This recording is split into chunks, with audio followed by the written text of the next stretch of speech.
Pagi masih gelap. Sekitar jam 5 pagi, perjalananku dimulai. Hari ini aku solo trip ke Probolinggo. Ini adalah pertama kalinya aku jalan jauh sendirian. Deg-degan pol, tapi super duper excited. Perjalanan dimulai dengan naik gojek ke stasiun Gubeng, Surabaya. Bapak gojeknya ramah dan seru banget. Kadang perjalanan nggak cuma soal tempat, tapi juga cerita yang kita temui di jalan. Melangkah masuk stasiun rasanya campur aduk antara bebas dan waspada. Tapi aku beranikan diri karena yakin banget perjalanan ini pasti bakal kasih aku cerita baru. Perjalanan lancar, sekitar jam 8.15 pagi aku tiba di stasiun Probolinggo. Udara hangat di kota ini seakan memelukku. Aku udah janjian sama bapak sewa motor di dekat stasiun. Setelah dapat motornya, hal yang pertama aku lakukan adalah mencari sarapan. Bingung mau makan apa. Akhirnya, kuputuskan makan bubur di dekat alun-alun kota Probolinggo. Simple, hangat, dan pas buat isi energi. Ya, seperti bubur pada umumnya. Cuma yang bikin mantep adalah kaldu ayamnya. Setelah sarapan, aku lanjut ke Museum Muhammad Saleh yang letaknya tidak jauh dari alun-alun. Jujur, aku nggak tahu beliau ini siapa. Dan setelah baca informasinya, ternyata Bapak Muhammad Saleh ini adalah ayah dari Abdurrahman Saleh yang namanya sangat familiar di telingaku. Abdurrahman Saleh. Abdurrahman Saleh itu adalah sebuah nama bandara di kota Malang ya guys ya. Sayangnya aku nggak bisa rekam footage di dalam ya, karena di undang-undang memang situs budaya tidak boleh sembarangan direkam. But it's okay. Karena kunjungan ke museum sangat singkat, aku memutuskan lanjut ke Pantai Bentar. Awalnya ini nggak ada direncana, ya mumpung di sini gas aja kali ya. Kita mampir ke Pantai Bentar namanya. Perjalanan sekitar 20 menit dari pusat kota.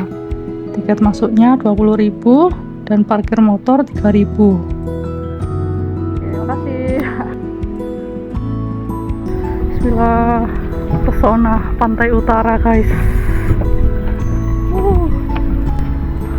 Oh, sebelah sana ada hutan bakau ya.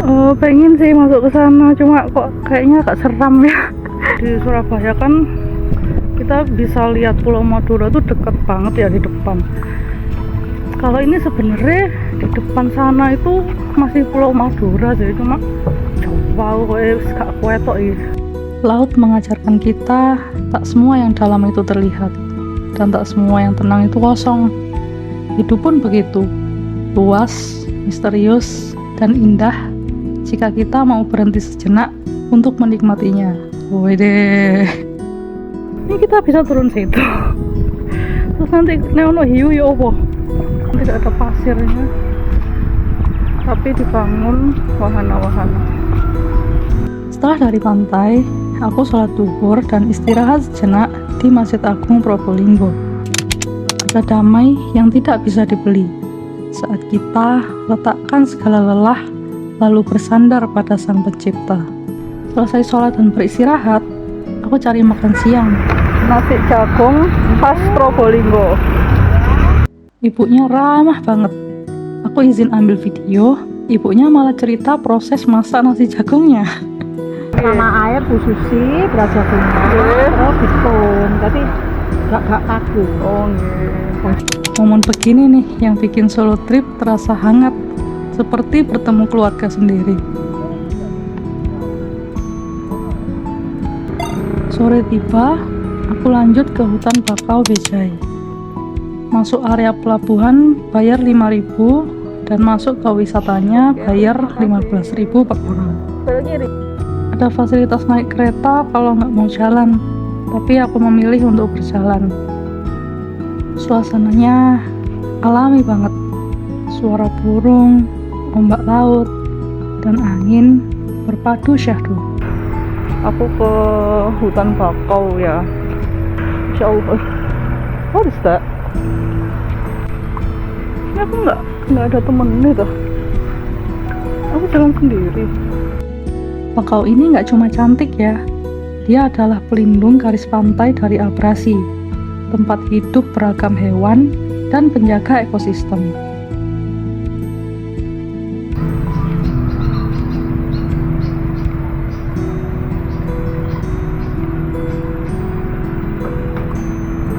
Semoga di video kedengeran ya suara burung-burung. Hutannya sini sih kelihatan asri banget sih. Hah? Itu kok biawak guys.